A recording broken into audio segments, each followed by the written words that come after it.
Bonsoir à tous et bienvenue dans votre 19h. L'information de la journée ce vendredi, c'est l'annulation des élections législatives dans la première circonscription du territoire. La décision du Conseil constitutionnel est tombée en fin de matinée. Ramlati Ali n'est donc plus député de Mayotte. Les électeurs vont devoir à nouveau retrouver le chemin des bureaux de vote. Les précisions juste après les titres de votre JTM. Le Conseil constitutionnel a rendu son verdict et il est sans appel. Les élections législatives dans la première circonscription de Mayotte sont annulées. En attendant un nouveau scrutin sous 3 mois, Ramlati Ali perd son poste de député. Le point sur ce coup de tonnerre politique en ouverture de votre journal. Une grande marche organisée par le collectif des citoyens de Mayotte est prévue demain en Petite Terre. Objectif demander à nouveau l'allongement de la piste de l'aéroport. Le collectif a reçu le soutien de la population, mais également de certains élus et parlementaires. Focus au cours de cette édition. Le premier atelier régional sur les démarches de développement collectif des entreprises, appelé communément Cluster, suit actuellement son cours à la CCI de Mayotte. Un événement qui vise à renforcer les capacités commerciales de l'océan Indien en fédérant les acteurs économiques. Reportage. Comme annoncé dans vos titres, on débute par ce coup de tonnerre en politique avec cette décision du Conseil constitutionnel annoncé dans la matinée, l'annulation de l'élection de Ramlati Ali comme député de la première circonscription à la suite d'un recours déposé par son adversaire lors du second tour, El Hadj Chakrina. Verdict sans appel, les jeux sont donc remis à zéro et pour tous car une nouvelle élection à 2 tours devra se tenir dans un délai de 3 mois. Le récit de Pierre Bellucci et Leslie Vimenet. Le coup près est tombé aux alentours de 13 h ce jour. Le Conseil constitutionnel a décidé d'annuler les opérations électorales qui se sont déroulées dans la première circonscription du département de Mayotte les 11 et 18 juin 2017. Dans le clan d'El Hadj Chakrina, cette décision est accueillie comme une victoire. C'est un sentiment de bonheur parce que les principes de droit, la règle de droit vient d'être réaffirmée par le Conseil constitutionnel. C'est une victoire pour la démocratie locale, c'est une victoire pour l'état de droit.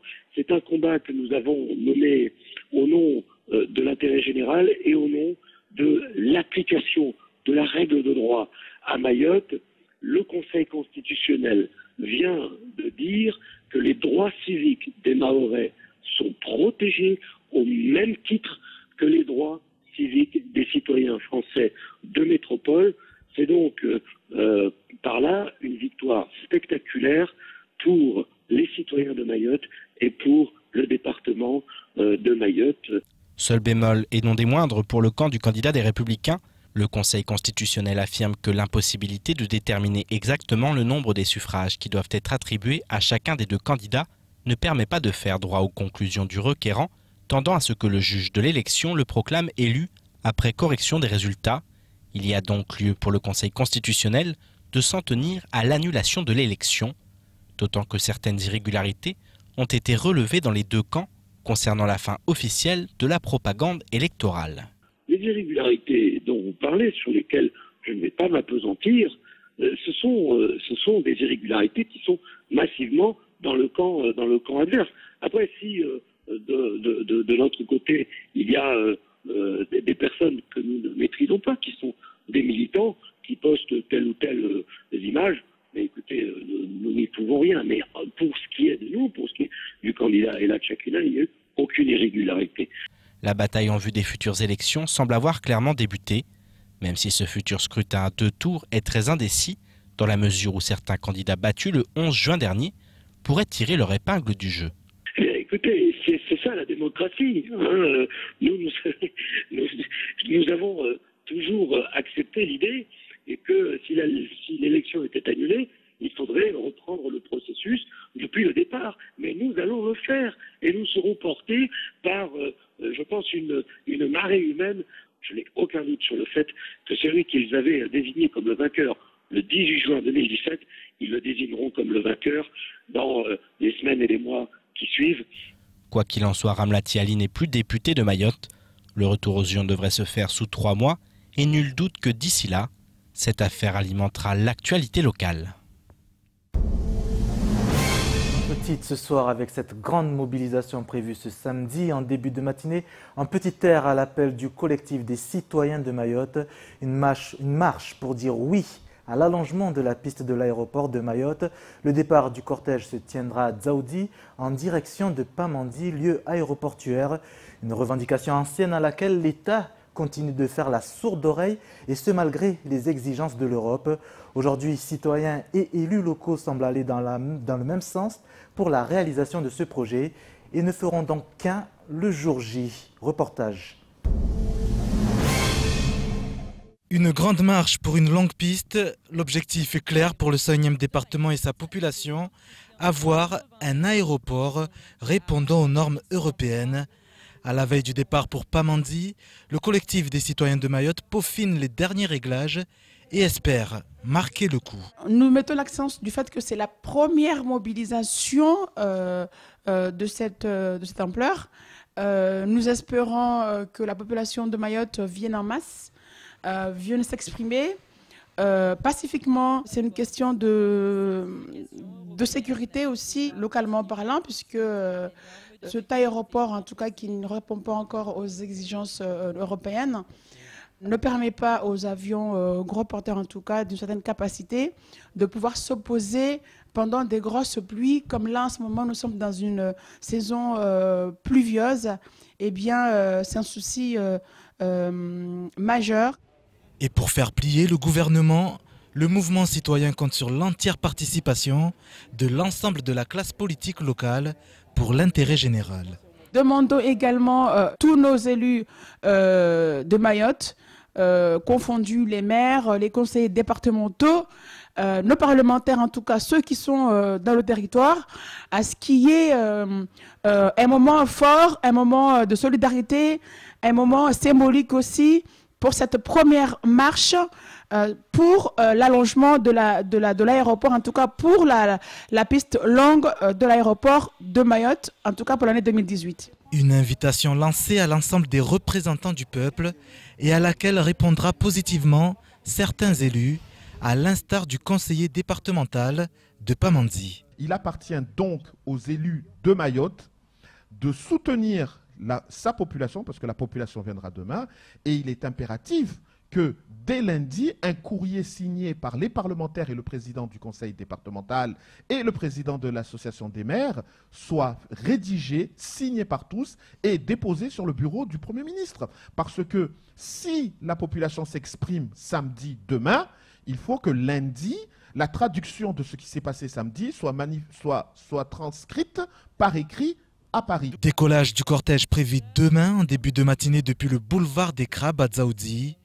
Une première action en cette année 2018 annonçant une longue série. Comment agir en cas de passage d'un cyclone sur notre territoire? C'était l'objet d'une table ronde qui s'est tenue ce vendredi du côté de la préfecture. Dès le début de la semaine prochaine, entre 30 et 35 structures vont participer à un exercice cyclonique. Durant 3 jours, une équipe d'animation et une équipe d'observateurs vont mener à bien cette simulation qui vise à préparer au mieux le territoire en cas de très forte dépression. Si la population ne sera pas associée, les participants issus de tous les services seront amenés à jouer un rôle en cas d'alerte cyclonique. On écoute à ce sujet le directeur de cabinet de la préfecture au micro de Pierre Bellucci. L'ensemble des services de l'État et aussi des partenaires privés.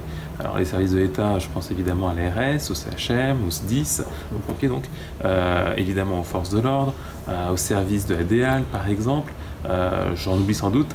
Bon, voilà, en tout cas l'ensemble des services de l'État concernés par la gestion de crise, mais aussi des partenaires privés comme effectivement Orange, EDM, la SMAE, voilà l'ensemble des réseaux qui sont aussi là pour tester leur capacité de réactivité, leur capacité et leur fonctionnement au quotidien, mais surtout là en cas de crise. Globalement, ça va être effectivement la mise à l'abri de la population, ça va être l'information, l'alerte de cet événement, et puis après sans doute comment on revient à la normale. Voilà, mais tout ça sera sans doute développé dans les 3 prochains jours, lundi, mardi, mercredi, où se dérouleront les exercices. Social et éducation à présent. Ce samedi, l'association de Mangajou d'action socio-éducative, Amaz, tiendra un concours de l'orthographe au même village situé dans la commune de Sada. 3e édition de cette opération qui a pour objectif d'améliorer les compétences des enfants à l'écrit et une meilleure compréhension des vocabulaires utilisés. Bonsoir, Mahalou Chardouli. Bonsoir. Vous êtes membre de l'association, alors 3e édition. Une 3e édition, vous espérez renouveler, voire dépasser le succès des précédentes éditions? Oui, on espère renouveler encore une 4e fois, voire même plusieurs fois s'il le faut, en sachant comme quoi on aimerait ajouter encore d'autres collèges pour participer à ce concours. Alors on rappelle que ce concours est ouvert uniquement à l'intercommunalité centre-ouest, à savoir Tsingoni, Sada, Chikoni. Comment expliquer aujourd'hui que ce concours triomphe auprès des élèves? Ce concours triomphe parce que en fait, les élèves ont l'ambition et aussi la motivation de participer parce que vu ce que j'ai constaté depuis ces 2 dernières années, vu que cette année c'est la 3e fois, c'est que en fait c'est comment dire, le concours en lui-même, en fait c'est disons c'est une guerre entre collèges. Donc chacun veut que son collège gagne et triomphe chaque année. Donc c'est pour cela que je justifie comme quoi ça triomphe. Alors les élèves prennent à cœur alors ce challenge. Quelles seront les nouveautés cette année? Alors les nouveautés cette année, pas grand chose. Hein. C'est juste comme quoi on a juste à un peu améliorer les règles du concours. Après les 2 dernières fois c'était à 50 candidats. Cette année on a un peu baissé l'effectif à 36. Alors juste une question, alors pourquoi ouvrir uniquement aux élèves de 6e? Alors, on s'est dit que si on prenait des élèves de 3e, ça ne va pas les motiver. Des élèves de 6e, ça va les motiver dès le début de leur scolarité. Parce qu'entrer au collège, c'est un autre parcours d'éducation. Donc, on s'est dit, les 6e, peut-être ça va les aider aussi à se mémorer certains mots qui commencent à être un peu difficiles pour eux quand ils étaient au CM2, par exemple. Quels sont les apports justement de cette action auprès de ces élèves? Alors, les apports, c'est... Ce qu'on rappelle, c'est pour lutter contre l'analphabétisme et l'illettrisme. Oui, c'est lutter contre ça, l'analphabétisme et l'illettrisme, parce que nos jeunes aujourd'hui, on a constaté comme quoi ils sont vraiment en retard au niveau de l'éducation. C'est un des moyens pour les aider à s'intégrer au mieux dans leur parcours scolaire. Alors dans votre tête, est-ce que c'est une action qui sera amenée à se délocaliser, à s'ouvrir au sein des autres communes? Oui, vous en parlez, oui, c'est le but. En fait, on veut qu'à un moment, on passe le cap de l'interco. On vient juste de commencer, on reste actuellement dans l'interco, en sachant comme quoi plus tard, peut-être aux 5e édition, on le fera au niveau départemental. Vous espérez d'ici combien d'années?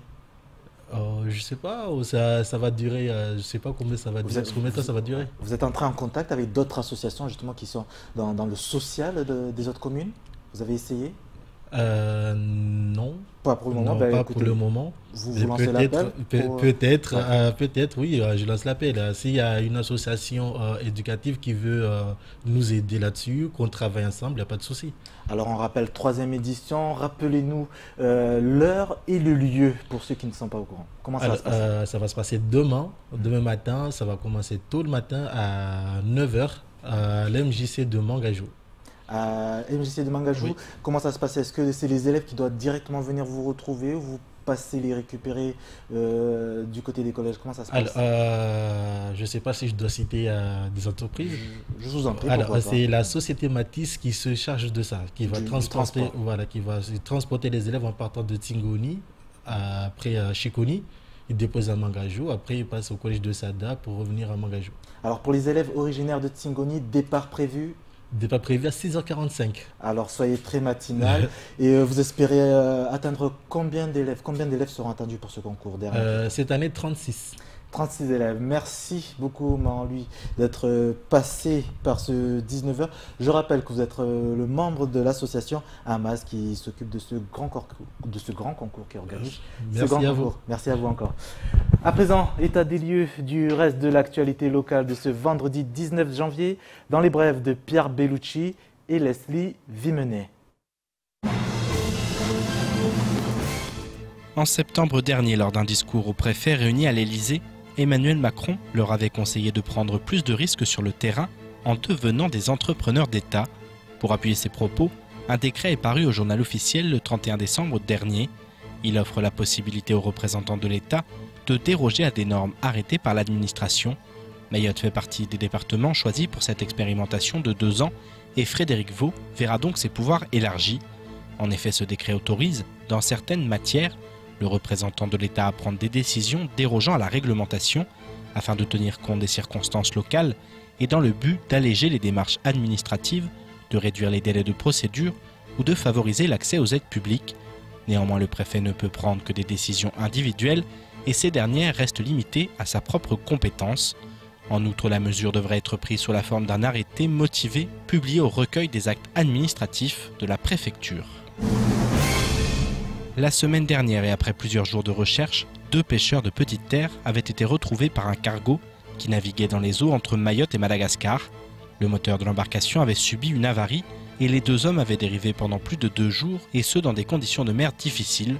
Moins d'une semaine plus tard, une nouvelle alerte vient d'être lancée par un patron de pêche qui signale que 2 marins ont pris la mer le 15 janvier dernier à bord d'une barque de 6 mètres à Sada et qu'ils n'ont plus donné signe de vie. Les recherches n'ont pour l'heure rien donné.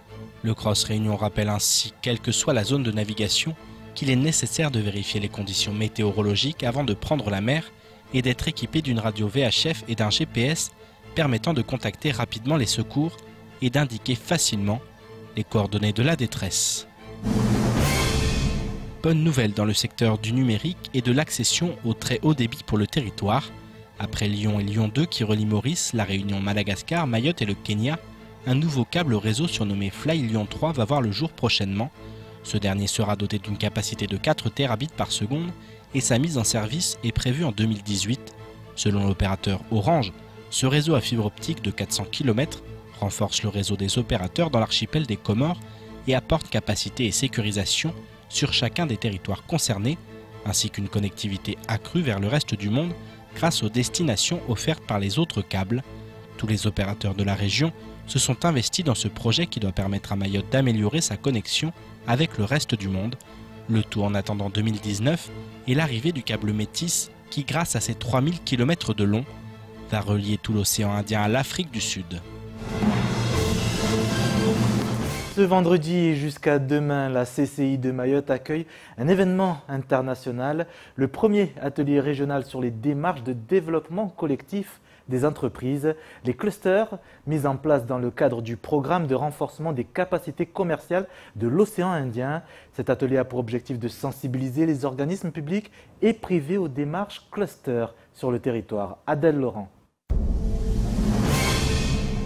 C'est un atelier original qui suit actuellement son cours à la CCI de Mayotte.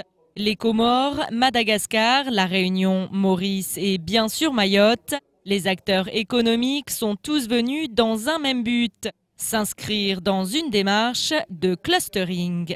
Alain Tubiana, expert international en management de cluster et intervenant dans le cadre de cet atelier, nous en dit plus. Un cluster, c'est simplement des entreprises qui se regroupent sur une même thématique et dans un territoire donné, puis qui essayent de se développer ensemble plus vite que si elles restent seules dans leur coin.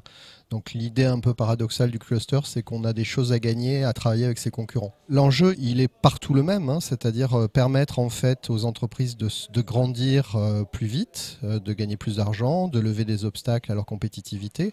Après, spécifiquement dans l'océan Indien, il y a, je pense, une problématique qui est celle d'être des territoires insulaires, principalement, avec des petites économies et donc finalement peu d'acteurs. Donc il y aurait peut-être intérêt à d'une part structurer localement localement ces réseaux et après faire en sorte qu'ils se structurent au niveau régional pour atteindre une taille critique. Puisque vous savez qu'on vit dans une économie qui est de plus en plus mondialisée et puis pour une PME, c'est très difficile. Donc quand on est en réseau, on est plus fort et on peut même aller sur des marchés à l'international. Mutualiser les compétences pour mieux avancer.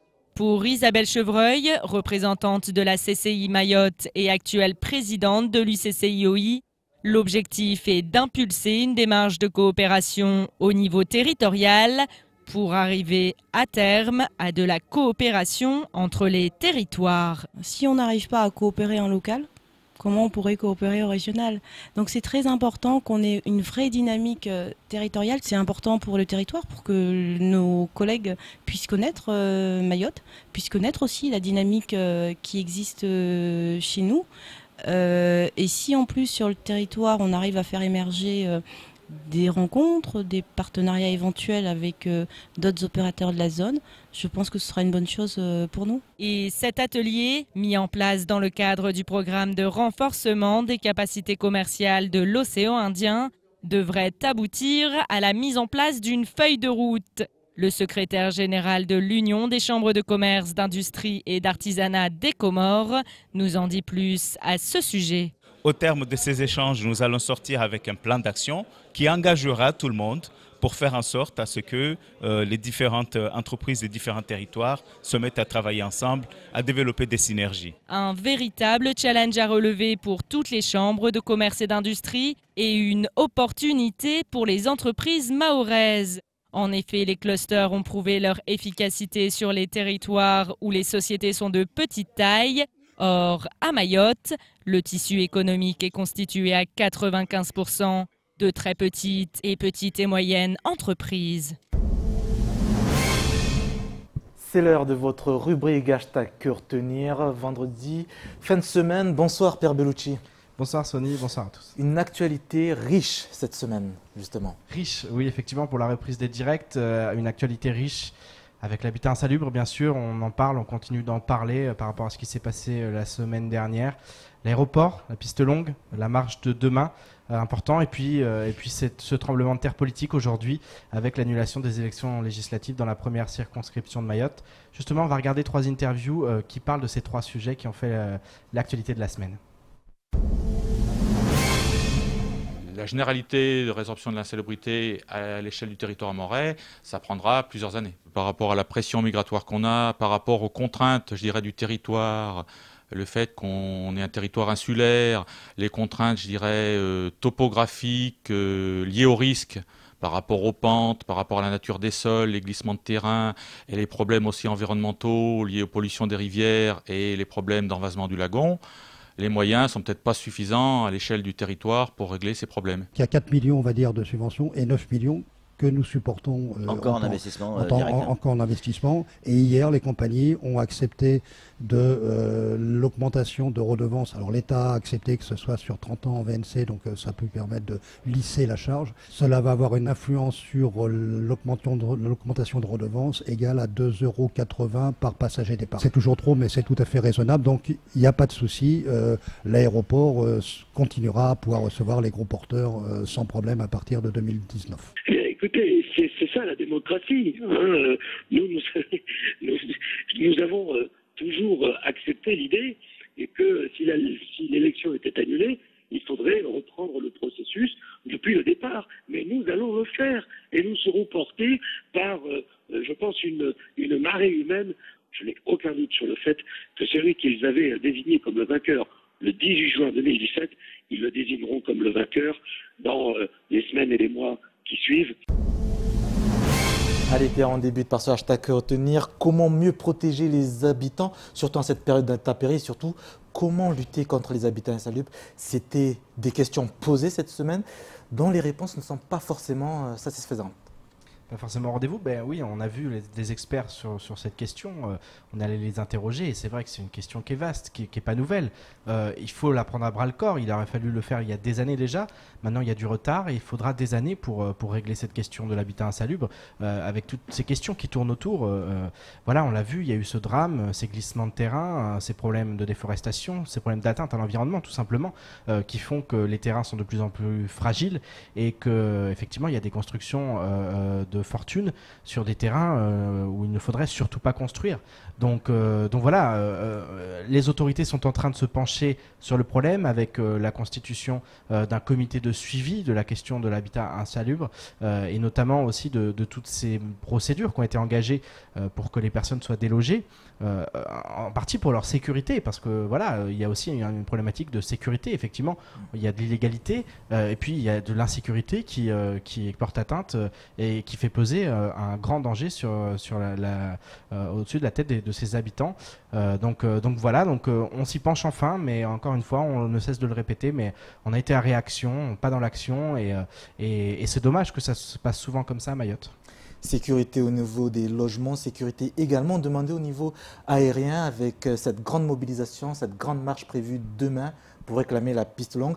Après les zadistes, le gouvernement aura en face le 101e département. Oui, effectivement, avec des gens extrêmement motivés, des citoyens qui réclament cette piste. C'est pareil, alors c'est une question, ça fait des années qu'on parle de cette piste longue. Voilà, aujourd'hui, on voit, elle revient sur le devant de la scène. Pourquoi? Parce que logiquement, au 1er janvier 2018, il devait y avoir justement, si ce n'est une piste longue, en tout cas des adaptations par rapport à la piste qui est trop courte et qui pose problème. Donc il y a ce chantier des lits d'arrêt. L'Europe a accordé 1 an de plus pour pouvoir finaliser ce chantier. C'est un chantier on va dire de remplacement, ou en tout cas voilà, c'est une solution de repli, les lits d'arrêt, mais c'est sûr que la piste longue, c'est la solution que préfèrent beaucoup ici, parce que ça permettrait d'avoir un aéroport qui pourrait faire office d'aéroport international, un hub. Donc voilà, donc forcément on comprend que aujourd'hui on réclame ça, parce que c'est aussi de l'ambition pour le territoire, il en faut pour le développement économique, pour le développement du tourisme. Donc voilà, donc c'est sûr que ça va être un bras de fer. Du côté de l'aéroport, on a communiqué assez rapidement en disant que le chantier des lits d'arrêt, ça y est, il est acté. Donc de toute façon, ça va être fait maintenant. Et ça veut ni plus ni moins dire qu'il n'y aura pas de piste longue. Donc on risque d'avoir un bras de fer sur cette piste longue. On va suivre demain ce qui va se passer.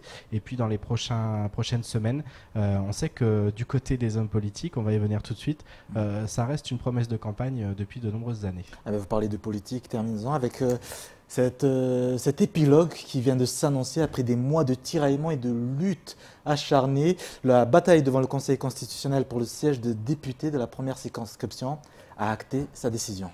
Oui, ça y est, c'est fait. On s'y attendait plus ou moins. On savait que voilà, l'écart de voix était minime, et que dans ces cas-là, le Conseil constitutionnel, par rapport effectivement à l'enjeu démocratique, ne peut se permettre de laisser planer le doute. Donc il y a une annulation de l'élection. Effectivement, et si je parlais de cette piste longue, c'est parce que Ramlati Ali, qui n'est plus député de Mayotte aujourd'hui, de la première circonscription de Mayotte, a immédiatement réagi en faisant part de son bilan et en justement mettant sur le tapis cette piste longue qui lui tient à cœur apparemment. Donc voilà, la campagne va être relancée, c'est surtout ça aujourd'hui, c'est qu'on repart en campagne, et rien ne dit que ces deux candidats seront au second tour des prochaines élections qui doivent se jouer sous 3 mois. Voilà, donc ça va être quelque chose qui risque de beaucoup occuper notre actualité dans les prochains jours, dans les prochaines semaines, parce que forcément, il va y avoir beaucoup de réactions. Et puis, il va y avoir une campagne qui risque d'être encore plus rude que celle que l'on a pu vivre il y a quelques mois, au mois de juin dernier. Voilà, on se souvient qu'après, ça avait été assez virulent. Et là, ça risque d'être très virulent, parce qu'on a commencé dès aujourd'hui à s'attaquer dans les différents camps, sans compter qu'il risque d'y avoir des candidats qui vont se présenter ou se représenter. Voilà, donc ça va occuper notre actualité, c'est une certitude. Donc c'est officiel, les compteurs sont donc remis à zéro du côté de la première circonscription. Prochain vote normalement dans un délai de 3 mois. Oui, et puis Mayotte n'a plus d'élus au niveau de la première circonscription. Il n'a plus qu'un député de Mayotte, à savoir Mansour Kamardine. Merci Pierre pour ce récapitulatif de l'actualité cette semaine. Fin de ce journal, merci de l'avoir suivi. Dans un instant sur Kwezi TV, la suite de votre programme. Belle soirée à tous et excellent week-end.